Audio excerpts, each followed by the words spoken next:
welcome everybody. Getting bigger. Yeah, I hear you guys are too.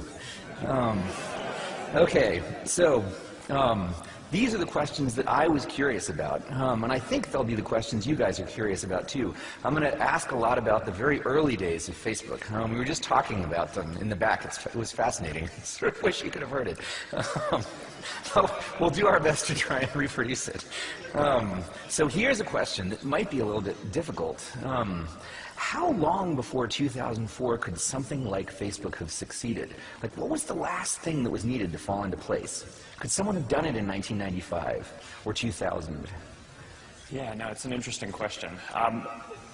There were certain elements that we certainly bootstrapped off of and kind of used to hack early identity, right? So one of the things that people don't think about that often today is early on we wanted to establish this culture of real identity on the service. And there weren't really any other online services or communities where people were openly their real self before that. And one of the ways that we kind of determined that someone was really who they said they were and their credentials were real were everyone had school email addresses. And I don't know how much before 2004, I assume, probably around 2000, all schools started issuing email addresses, but that was really this critical thing that made it so that we could get started. But it was this counterintuitive thing that not many other services were using. So school email addresses were the original source of identity. Well, that's how we knew what school you were in. Right, and you weren't just a sock puppet.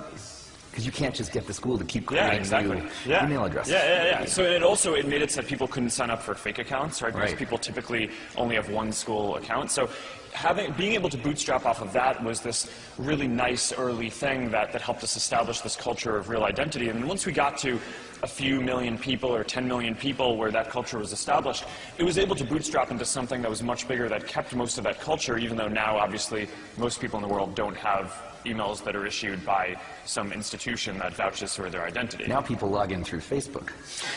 Now you're the source of identity. Well, it comes around. Yeah.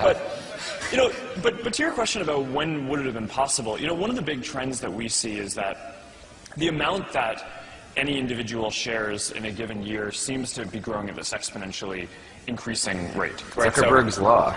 Yeah, I don't call it that, but other people do. You heard it here first. But I mean, it is this kind of social networking version of Moore's Law, and it's interesting. And what that suggests to me is, if we expect that this rate is going to double every year, then look out 10 years.